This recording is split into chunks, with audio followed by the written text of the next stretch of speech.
태평양의 푸른 바다 아래 거대한 철의 괴물들이 조용히 숨을 쉬고 있다. 잠수함. 한 국가의 바다를 지키는 최후의 수호자이자 가장 정교한 기술의 집약체다. 오늘 들려드릴 이야기는 뉴질랜드 전직 해군 장교의 실화를 바탕으로 한다. 그의 눈으로 본 한국 잠수함 기술이 놀라운 여정을 함께 떠나보자. 안녕하세요. 저는 마이클 로웰입니다. 올해 62세이고 뉴질랜드 해군에서 35년간 복무한 잠수함 전문가입니다. 2년 전 은퇴 후 국제방산 컨설턴트로 일하고 있죠. 35년 참 긴 세월이었습니다. 20대 청년이 잠수함에 첫 발을 디딘 순간부터 함장으로 마지막 항해를 마칠 때까지 저는 바다 아래에서 살았습니다. 세계 각국의 잠수함 기술을 손바닥 보듯 안다고 자부했죠. 은퇴 후에는 각국의 방산 프로젝트에 자문을 제공하고 있습니다. 독일 타이프 212, 프랑스 스코르펜급, 일본 소류급 각국 잠수함의 장단점을 분석하고 평가하는 것이 제 일입니다. 그런데 지난달 예상치 못한 전화가 걸려왔어요.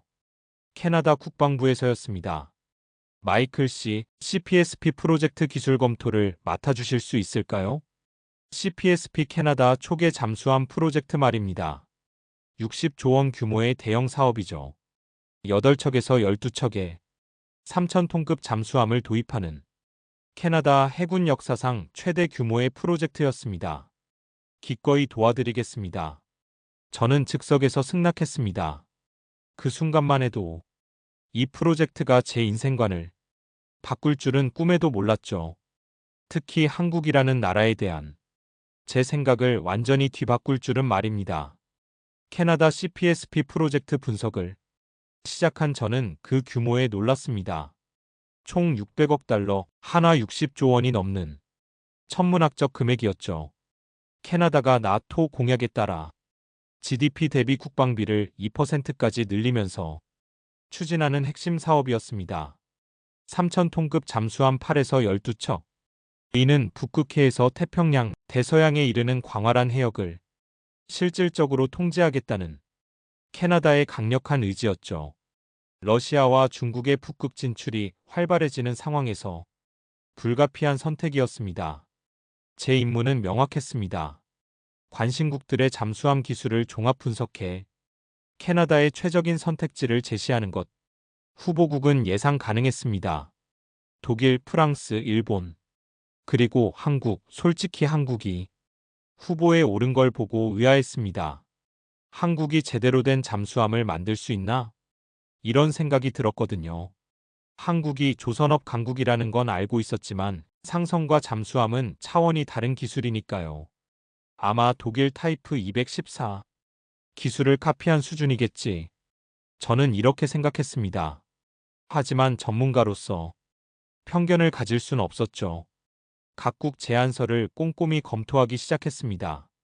독일은 타이프 212CD, 프랑스는 스코르펜 에볼루션, 일본은 개량형 소류급을 제안했습니다. 그리고 한국은 KSS3급 기반 새 모델을 내세웠죠. 서류상으론 큰 차이가 없어 보였습니다. 하지만 디테일을 보니 흥미로운 점들이 눈에 띄기 시작했어요. 특히 한국 제안서엔 다른 나라와 차별화되는 요소들이 많았습니다. 과연 실현 가능할까? 저는 점점 더 깊이 파고들었습니다. 2024년 여름 캐나다 G7 회의에서 한국 이재명 대통령과 트리도 총리가 만났습니다. 그들의 회담 내용이 언론에 공개되면서 CPSP 프로젝트에 새바람이 불기 시작했죠. 한국이 캐나다 잠수함 프로젝트에 본격 참여한다. 이 소식을 처음 들었을 때는 정치적 제스처 정도로 생각했습니다. 하지만 며칠 후 받은 공식 제안서를 보고는 생각이 바뀌기 시작했어요.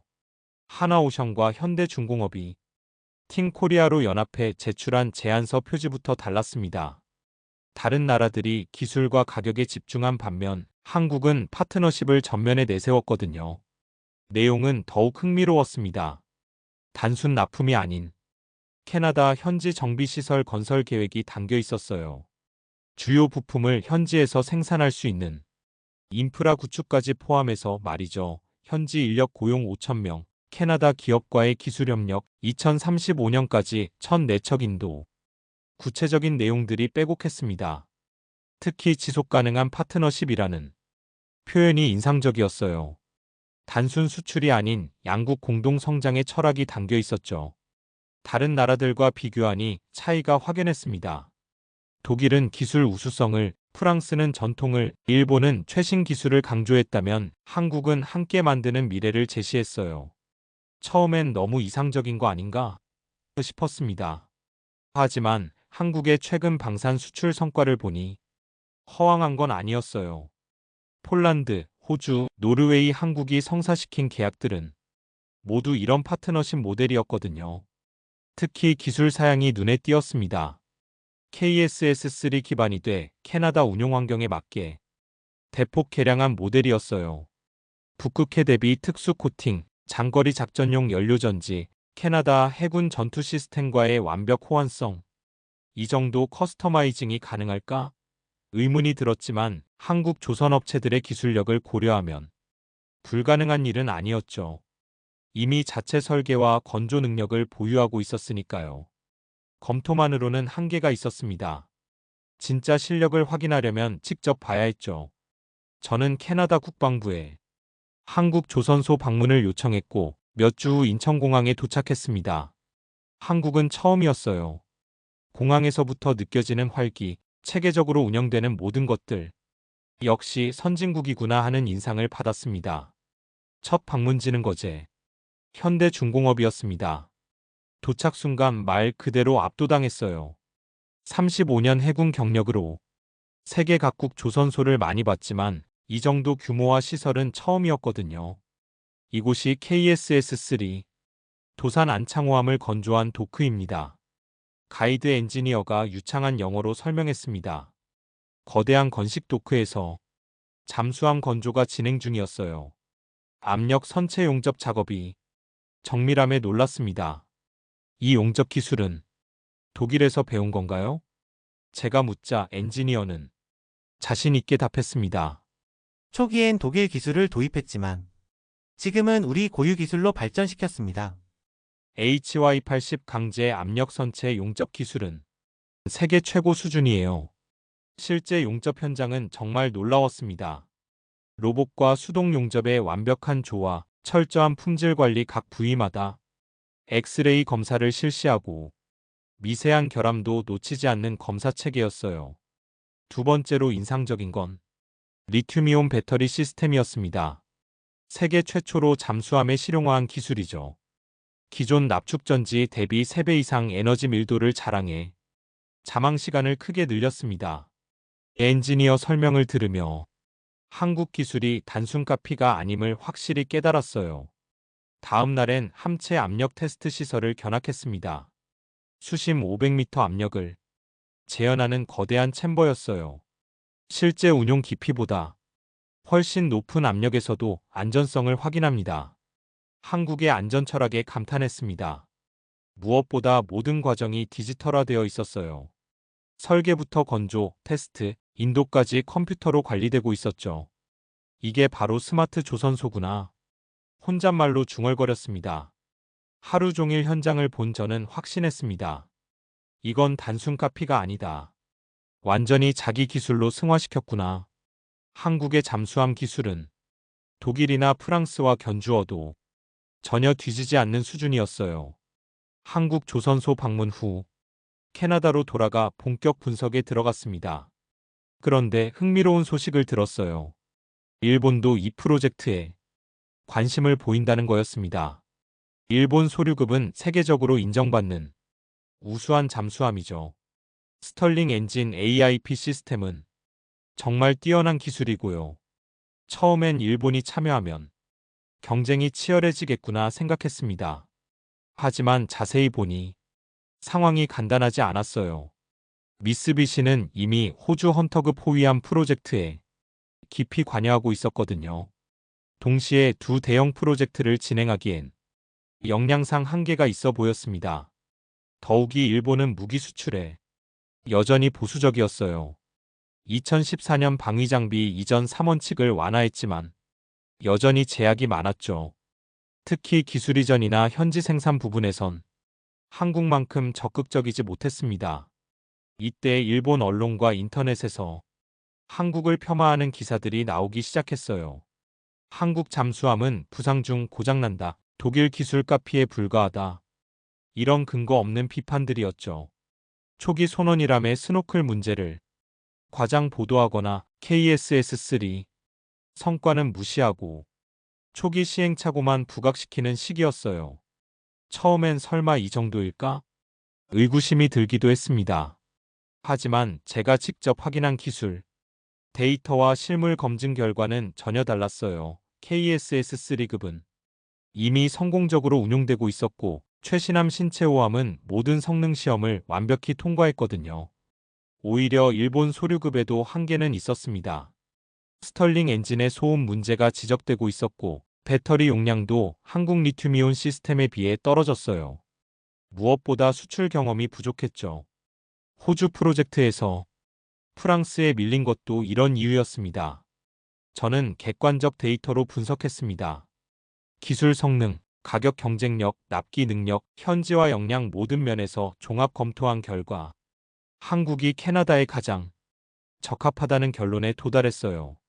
일부 일본 네티즌들이 K의 법칙이라며 조롱했지만 정작 국제방산 전문가 포럼에서는 전혀 다른 평가가 나왔습니다. 한국이 나토권에서도 신뢰받고 있다. 폴란드 수주가 증명하듯 한국 방산 기술은 세계적 수준이라는 평가들이었죠. 결국 중요한 건 감정이 아니라 사실이었습니다. 그리고 사실은 한국 편이었어요. 몇 달간의 치밀한 분석을 마친 저는 최종 보고서를 작성하기 시작했습니다. 60조 원 프로젝트 향방을 결정할 중요한 문서였죠. 다시 한번 각국 제안을 꼼꼼히 검토했습니다. 독일 타이프 212CD는 뛰어난 기술력을 자랑했어요. 연료전지와 자기소거 선체 기술은 인상적이었죠. 하지만 가격이 너무 높았고 독일 조선소들의 납기 지연 문제는 이미 여러 프로젝트에서 검증된 바 있었습니다. 프랑스 스코르펜 에볼루션은 검증된 플랫폼 기반의 안정적 선택지였어요. 하지만 현지화 계획이 구체적이지 않았고 기술 이전에도 소극적이었죠. 일본 개량형 소류급은 기술적으로 우수했지만 수출 경험 부족과 정책적 제약이 발목을 잡았습니다. 한국 제안은 모든 면에서 균형 잡힌 솔루션이었어요. 기술적으로 KSS-3 기반 캐나다 맞춤형 모델은 북극해 작전 환경에 최적화되어 있었습니다. 리튬이온 배터리 시스템은 장시간 잠항이 가능해 광활한 캐나다 해역 순찰에 매우 적합했죠. 납기면에서도 한국이 가장 현실적이었습니다. 2035년까지 첫 내척 인도 약속은 다른 나라 대비 상당히 빠른 일정이었어요. 한국 조선소들의 생산 능력을 고려하면 충분히 달성 가능한 목표였죠. 결정적인 요소는 현지화 계획이었습니다. 한국은 단순 판매가 아닌 캐나다 현지 정비 인프라 구축과 5,000명 일자리 창출을 약속했어요. 캐나다 정치인들에게 매우 매력적인 제안이었죠. 가격 경쟁력도 뛰어났습니다. 600억 달러 예산 내에서 최대 12척까지 건조 가능하다는 한국 제안은 독일이나 프랑스 대비 30% 이상 경제적이었어요. 저는 보고서에서 이렇게 결론지었습니다. 기술 우수성, 납기 능력, 현지화 계획, 가격 경쟁력을 종합할 때 한국이 캐나다 CPSP 프로젝트의 최적 파트너다. 보고서 핵심 내용은 4가지였습니다. 첫째, 독일 프랑스 대비 50% 빠른 생산 속도.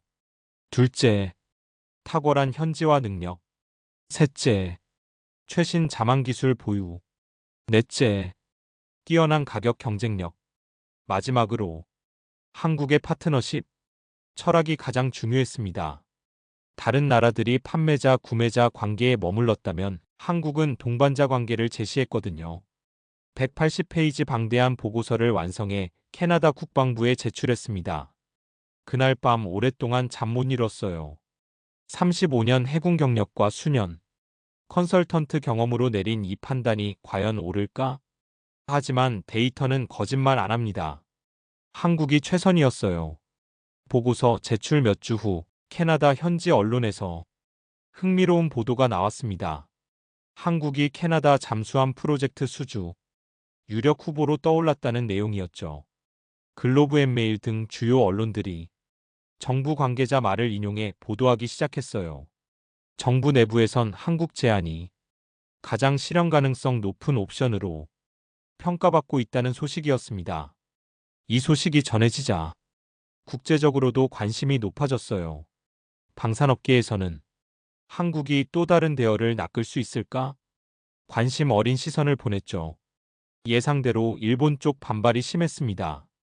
한국의 K의 법칙이 또 발동할 것이라며 부정적 보도를 쏟아냈어요. 일부 네티즌들은 한국 잠수함은 믿을 수 없다, 독일 기술 열합판에 불과하다며 격렬히 반응했습니다. 하지만 국제방산 전문가들 반응은 전혀 달랐어요. 제인스 디펜스 위클리 분석가는 한국 방산 기술은 이미 나토 표준에 부합하는 수준에 도달했다고 평가했습니다. 폴란드 K2 전차, K9 자주포 대량 수출이 그 증거라고 덧붙였죠. 특히 잠수함 전문가들 사이에서는 한국 리튬이온 배터리 기술이 게임 체인저라는 평가가 나왔어요. 일본 스털링 엔진보다 더 조용하면서 효율적이라는 분석이었죠.